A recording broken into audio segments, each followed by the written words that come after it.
சேரனுக்கு சந்தாவுக்கு எப்படியாவது சேரன் குடும்பத்தாளுங்க கல்யாணம் நடத்தி வச்சான்னா நல்லாயிருக்கும்னு நினைக்கிறவங்க நம்ம வீடியோவை லைக் பண்ணிவிட்டு நம்ம சேனல் இன்னும் சப்ஸ்கிரைப் பண்ணாதவங்க சப்ஸ்கிரைப் பண்ணிக்கோங்க. சேரனுக்கு கொஞ்சம் நல்லாவே வருத்தமாகவே இருக்குது.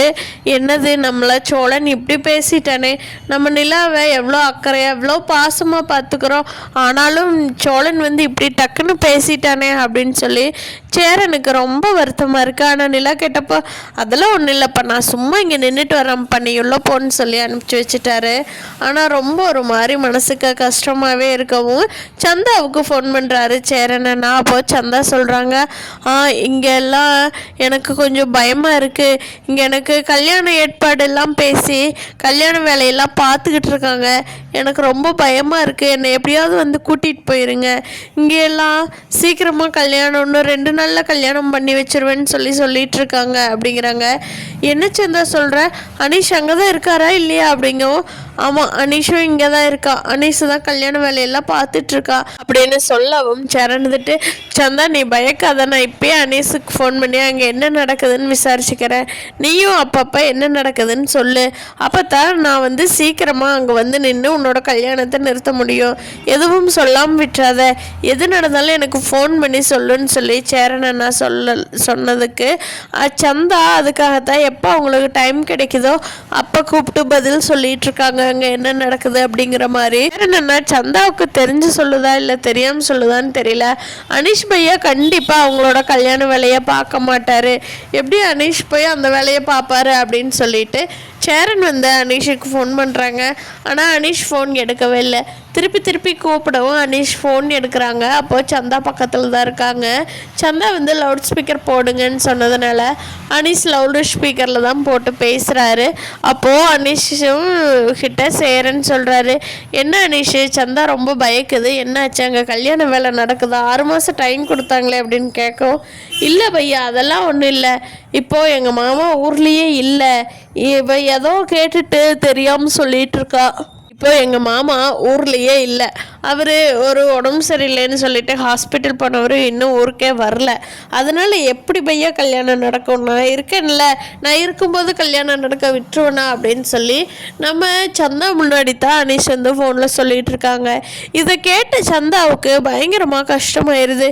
என்ன நான் ஏன் இப்படி சொன்னேன், எனக்கு இங்கே கல்யாண ஏற்பாடு நடக்கிறது உண்மை தானே, ஏன் அதை அவர்கிட்ட சொல்லியிருக்கலாமே அப்படின்னு கேட்கவும், இல்லை சந்தா கண்டிப்பாக பையா உன்னை காப்பாற்றி அவரோட ஊருக்கு கூட்டிகிட்டு போய் கல்யாணம் பண்ணி உங்க கூட அவர் கண்டிப்பாக வாழ முடியாது, இங்கே நம்ம மாமா விடவும் மாட்டார், நம்ம அம்மா அப்பாவும் விட மாட்டாங்க, அது இல்லாமல் மாமா கொஞ்சம் பணமெல்லாம் நம்ம கொடுக்குறேன்னு சொல்லியிருக்காரு, அந்த பணத்தையெல்லாம் கொடுத்தாருன்னா நம்மெல்லாம் போய் தமிழ்நாட்டில் வேலை பார்க்க வேண்டியதில்லை, இங்கே ஏதாவது ஒன்று பண்ணிக்கிட்டு கம்முன்னு செட்டில் ஆயிடலாம், நம்ம ஏன் ஊர் விட்டு ஊர் போய் இருந்துக்கிட்டு கஷ்டப்பட்டுட்டு இருக்கணும் சந்தா, நம்ம ஊர்லேயே சந்தோஷமாக வாழ்ந்துட்டு போயிடலாம் அப்படின்னு சொல்லவும், இல்லை எனக்கு சேரனை தான் ரொம்ப பிடிக்கும், அவருக்கு என்ன தான் ரொம்ப பிடிக்கும்னு உனக்கு தெரியும்ல அப்படின்னு சொல்லி சந்தா கேட்கும்.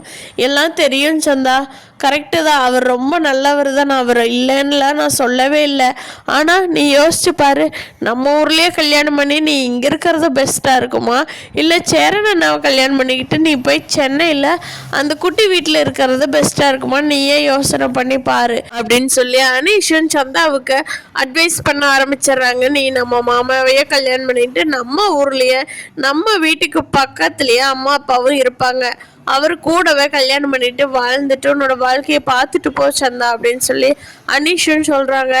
இதை கேட்டு சந்தாவுக்கு ரொம்ப மனசு கஷ்டமாயிருது. என்னடா அது, அனீஷ் தான் நமக்கு ஹெல்ப் பண்ணுவான், சேரன் கூட கல்யாணம் பண்ணுறதுக்கு அனீஷ் தான் ஹெல்ப் பண்ணுவான் அப்படின்னு நினச்சிட்டு இருக்கோம். இங்கே அனீஷ் நீ அவரையே கல்யாணம் பண்ணிக்கோன்னு சொன்னது கொஞ்சம் வருத்தமாக போயிடுச்சு சந்தாக்கு. அதனால் யார் இல்லாத நேரமாக சந்தா ஃபோன் எடுத்து சேரனுக்கு கூப்பிட்றாங்க. இங்கே கல்யாண வேலையெல்லாம் நடந்துட்டுருக்கு, என்னை சீக்கிரமாக எப்படியாவது கூட்டிகிட்டு போயிருங்க அப்படின்னு சொல்கிறாங்க. சந்தா பேசுகிறப்போ எல்லாருமே வீட்டாளுங்கள்லாம் பக்கத்தில் இருந்ததுனால, முக்கியமாக நிலாவெல்லாம் பக்கத்தில் இருந்ததுனால, அண்ணா லவுட் ஸ்பீக்கர் போடுங்க நானும் கேட்குறேன் அப்படிங்கிறாங்க. அப்போது லவுட் ஸ்பீக்கர் போட்டுட்டு சந்தா பேசிகிட்டு இருக்காங்க. இங்கே பார்த்தா பாண்டியோட பைக்கு வேலை பார்த்துட்ருக்காங்க நம்ம வானதிக்கு கொடுக்கறதுக்காக. அப்போது வானதி நடந்து வர்றாங்க பாண்டியோட கடைக்கு. நடந்து வந்த வானதி ஒரே சந்தோஷமும் சிரிப்புமாக வர்றாங்க. என்ன வானதி, என்ன இவ்வளோ குஷியாக இருக்க அப்படிங்கிறாங்க.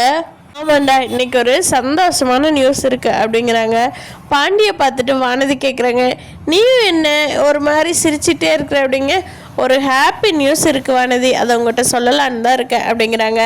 அப்போ வானதி, என்னாச்சு, என்ன ஹாப்பி நியூஸ் அப்படிங்கிறாங்க. இல்லை நீ தானே ஏதோ சொல்ல வந்த, ரொம்ப சந்தோஷமா, நீ என்னங்கிறத சொல்லு வானதி அப்படின்னு சொல்லி பாண்டி கேட்குறாங்க. அதுவா, இல்லைடா நீ சொல்லுடா ஃபஸ்ட்டு அப்படிங்கிறாங்க. இல்லை வானதி, லேடிஸ் தான் ஃபஸ்ட்டு, நீயே சொல்லு அப்படிங்கிறாங்க பாண்டி. அப்போது வானதி சொல்கிறாங்க, இங்கே பாரு பாண்டி, நம்ம டாக்டர் இருக்கார் இல்லையா கிளினிக் வச்சுக்கிட்ட, ஆமாம் அவருக்கு என்ன வானதி இப்போ அப்படின்னு பாண்டி கேட்கும். அவர் ஒரு புது கார் வாங்கிட்டாருடா, டாக்டர்னா கெத்தா தானே வரணும் அப்படின்னு சொல்லிட்டு புது கார் வாங்கிட்டாருடா. அவரோட வண்டியை சேல் பண்ணத்தான் போகிறாராமா. அதனால் நானே கேட்டுக்கிட்டேன், எவ்வளோங்க டாக்டர் அப்படின்னு கேட்டதுக்கு, நாளைக்கு நான் வண்டி உங்களுக்கு கொண்டுட்டு வந்து விட்டுறேன், அப்போ சொல்கிறேன் அப்படின்னு சொல்கிறாருடா அப்படின்னு சொல்லி பாண்டிக்கிட்ட வானதி சொல்கிறாங்க. ஏய் என்னடி சொல்கிற, அவரோட வண்டி உனக்கு எதுக்கடி கொடுக்கணும், அதெல்லாம் ஒன்றும் வேண்டாம் அப்படிங்கிறாங்க. ஏன் பாண்டி, நான் எப்போவுமே காலகாலத்துக்கு நடந்து போயிட்டு நடந்து வந்துட்டே இருக்கணுமா, அதுதான் உன் ஆசையா அப்படிங்கிறாங்க வானதி. அதுக்கு பாண்டி சொல்கிறாங்க, ஏய் அப்புறம் ஒன்றும் இல்லைடி, ஒரு ஸ்கூட்டி வேலை செஞ்சிட்ருக்கேன்ல, அது உனக்கு கொடுக்கறக்காக தான். என்னோட கஸ்டமர் ஒருத்தர் அவர் வேறு வண்டி வாங்கிட்டார், அதனால் இதை சேலுக்கு கொண்டுட்டு வந்தார், உனக்கு தான் வானதி வாங்கி வச்சுருக்க அப்படின்னு சொல்லி பாண்டி சொல்கிறாங்க. பாண்டி நிஜமாக வாடா, ஆனால் இந்த கலர் நல்லா இல்லைடா, அந்த டாக்டருக்கு ஓட்டிகிட்டு வருவார்ல அந்த வண்டி சூப்பராக இருக்குண்டா, சும்மா கெத்தாக இருக்கும், அந்த வண்டியை நான் வாங்கிட்டோமாடா, அவரும் ரேட்டு கம்மியாக தான் சொல்லுவார் எனக்குன்னு, அதனால் அதையே வாங்கிக்கிறேன்டா, அதை வாங்கிட்டு வந்து கொடுக்குறேன், அதை சர்வீஸ் பண்ணி கொடு அப்படிங்கிறாங்க. முடியாது வானதி, நான் இவர்கிட்ட கேட்டுட்டேன், உனக்குன்னு சொல்லித்தான், நீ இப்போ வேண்டான்னு சொல்கிற அப்படிங்கிறாங்க. இல்லை பாண்டி, டாக்டரும் அங்கேயே வேலை பார்க்குறாரு, நானும் அங்கேயே மெடிக்கல் வச்சுருக்கிறேன், அப்புறம் ஒருத்தருக்கு ஒருத்தர் வாங்கிட்டோம்னா தானே நாளைக்கு எந்த கஸ்டமர் வந்தாலும் எங்கள் மெடிக்கலுக்கு போக சொல்லுவார், அதனால் நான் அவரையோடதையே வாங்கிக்கிறேன், நான் கேட்டுட்டேன் பாண்டி, கேட்காம இருந்தேன்னா பிரச்சனையே இல்லை, அதனால் அவரோடதையே வாங்கிக்கிறேன் பாண்டி அப்படிங்கிறாங்க. சரி, பின்ன வண்டி எப்படி இருக்குன்னு மட்டும் நான் வர்றப்போ பார்க்குறேன் அப்படிங்கிறாங்க. சரி பாண்டி அப்படின்னு சொல்லிட்டு இங்கே சேரனண்ணா வீட்டில் என்ன நடக்குதுன்னா, சந்தாவுக்கு கல்யாணம் ஏற்பாடு பண்ணுறாங்கன்னு தெரிஞ்சதும் எப்படியாவது அந்த கல்யாணத்தை போய் நிறுத்தி சேரன் சந்தா கழுத்தில் தாலி கட்டி ஐயனார்த்தனம் வீட்டுக்கு சந்தா சேரன் ஜோடியாக வந்தாங்கன்னா ரொம்ப நல்லாயிருக்கும். அண்ணன் தம்பிக்குள்ள என்னதான் பிரச்சனையெல்லாம் வந்தாலும் வெளியிலேருந்து ஒரு பிரச்சனை வருது அப்படின்னு சொன்னால் இந்த 4 பேரும் ஒன்றா சேர்ந்து ஒருத்தருக்கு ஒருத்தர் சப்போர்ட்டாக போகிறதெல்லாம் பார்க்குறக்கு செம்ம சூப்பராக இருக்குது. இந்த ஒரு இதுக்காக மட்டும்தான் நிலா சோழனியை திருப்பியும் கல்யாணம் பண்ணிக்கிட்டா.